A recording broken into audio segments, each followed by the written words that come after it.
Good riddance to rights. Thank God now we're safe. I'm James Nathan Post. Christians who take the Bible as literally and fundamentally true correctly point out that the Bible is explicitly and without ambiguity against male homosexuality. In a time when the idea is widespread that perhaps God might not actually be so intolerant of our personal relationships and our erotic behavior, the mainstream churchgoers are stretching the faith to accommodate gay pastors and congregations. That is an uncomfortable truth. To take the fundamentalist position, it is necessary to confront many such uncomfortable truths. The Bible is also explicitly male supremacist, beginning with the declaration that God is male, man is God's work, and woman is a helper who should serve husband as Lord. This idea is further developed in the Eden fable, where it is Eve who first submits to evil, disobeys God, and then tempts Adam. But as she is chattel of his house, it is not held against mankind until the man uses his free will to disobey, and it is thereafter called Adam's fall. She is his domestic tool, his reproductive tool, and the tool of his fall into God's debt. If she were truly a person and her own woman, it would be called Eve's fall, and he her first disciple. The existence of ordained lesbian Christian ministers notwithstanding, the Bible says women should not even speak in church. Though we use her name to imply shameless sexual manipulation, Jezebel's real crime was to be a priestess who proclaimed femininity to be rightly a divine characteristic. That is to say, through and through, the Bible is fundamentally sexist. I do not say this in judgment, neither in protest nor in agreement, but in simple recognition of another uncomfortable truth. The basic Bible plotline says God made a promise to Abraham. If he and his descendants and their dependents would obey him, they would suffer a lot, but in the end, God would destroy everybody else and they will inherit all of heaven and earth. Such a deal.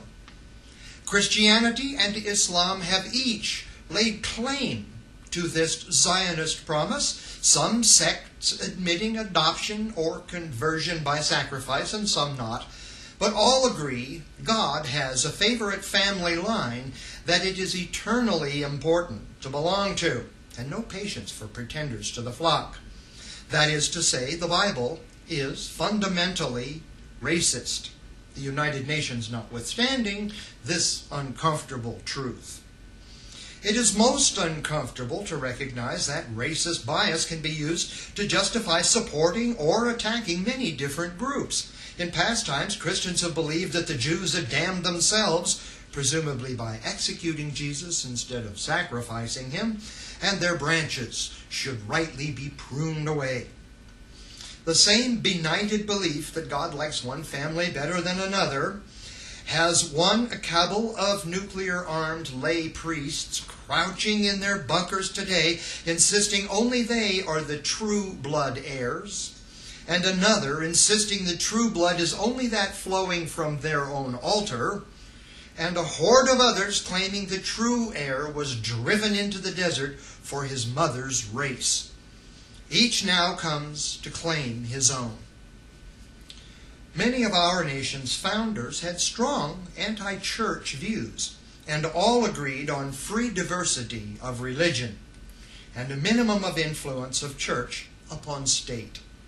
Even so, many today say America is a Christian nation. Not so. Even if the founders had all been ordained apostles, the blueprint for a libertarian state which they created in no way represents a Christian political structure.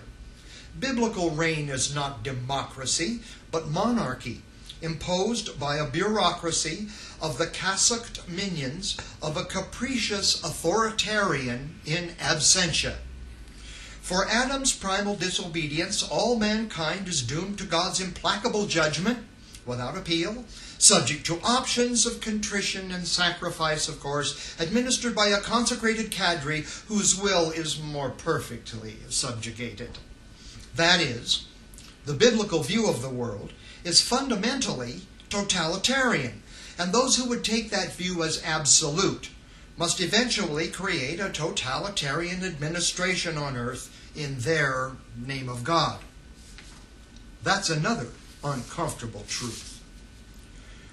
Churches today accede to whatever will keep the sheep in the fold. But those who call themselves Christian believers must confront the fact that the Bible literally and clearly proclaims a lifestyle very different from America's customs and laws.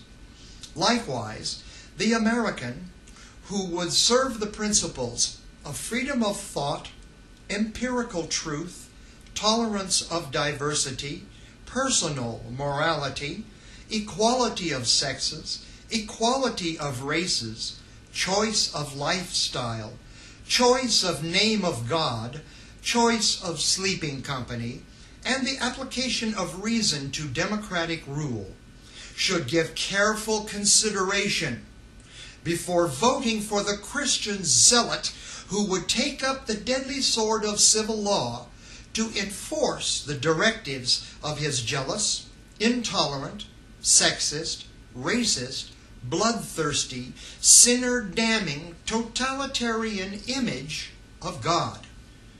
That may be the most uncomfortable truth of all.